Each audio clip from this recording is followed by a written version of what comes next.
guys, welcome to Neelu's Home Kitchen. ఈరోజు recipe వచ్చేసి summer special sabudana makhana kheer.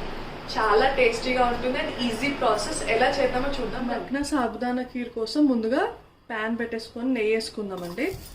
Dry fruits వేయించుకోవాలి. Dry fruits మీ ఇష్టమైనవి వేసుకోవచ్చు. నేను కాజు, బాదాం, కిస్మిస్, సారా పలుకులు వేసుకున్నా.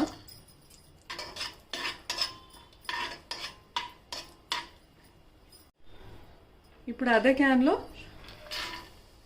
మక్కన వేసుకొని వేపుకుందామండి. దూరగా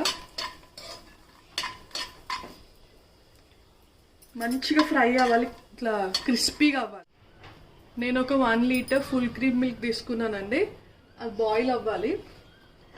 ముందుగా ఒక 1-2 అవర్స్ ముందు సాబుదానా నానేసుకున్నాను. ఇది మీరు కూడా నానేసుకుంటే తొందర ఉడుకుతుంది. ఒక పిడికెడు కొంచెం సేపు ఇది ఉడికిపోతుంది. ఒక 10 మినిట్స్లో ఉడికిపోతుంది. 5 to 10 మినిట్స్. చిన్నగా పెట్టుకొని ఫ్లేమ్ వదిలేసేయండి. చూడండి, ఇట్లా సాబుదానా ట్రాన్స్పరెంట్ అయింది, ఉడికిపోయినట్టు. ఇప్పుడు మక్నా వేసేసుకుందాం. ఇందులో మక్నా ఒక 5 to 10 మినిట్స్ ఉడకనివ్వాలండి. ఇందులో ఈలోపు మనం బెల్లంతో సిరప్ చేసుకుందామండి. ఒక పావు కప్పు బెల్లం తీసుకోండి. వాటర్ పోసుకొని జస్ట్ ఇది మెల్ట్ అయ్యే వరకే. ఇప్పుడు ఒక 2-3 కుంకుమ పువ్వు తీసుకొని వాటర్లో నానేసుకొని వేసేసుకుందామండి.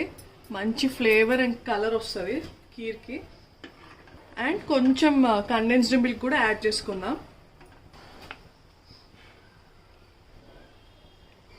కండెన్స్డ్ మిల్క్ వల్ల థిక్నెస్ వస్తుంది.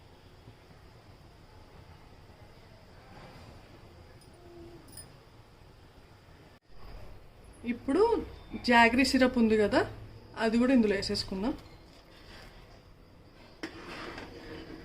ఒక 2-3 మినిట్స్ వదిలేద్దాం, దీన్ని ఉడకనిద్దామండి. ఇప్పుడు మనం ముందుగా ఫ్రై చేసి పెట్టుకున్న డ్రై ఫ్రూట్స్ వేసేసుకొని డిష్ అవుట్ చేసేసుకుందామండి. ఇది రెఫ్రిజిరేట్ చేస్తే తింటే బాగుంటుంది. ఒక 1 అవర్ చల్లగా తినాలి. వావ్, సూపర్ ఉందండి. తప్పకుండా ట్రై చేయండి. ఎండాకాలంలో చాలా చల్వ ఈ స్వీట్. ఇంట్లో ఎప్పుడైనా గెట్ టుగెదర్ అరేంజ్ చేస్తే ఈ స్వీట్ చేసి పెట్టండి. You will be appreciated. Thanks for watching this video. If you like this video, please do subscribe Neelu's Home Kitchen అండి. Bye, have a nice day.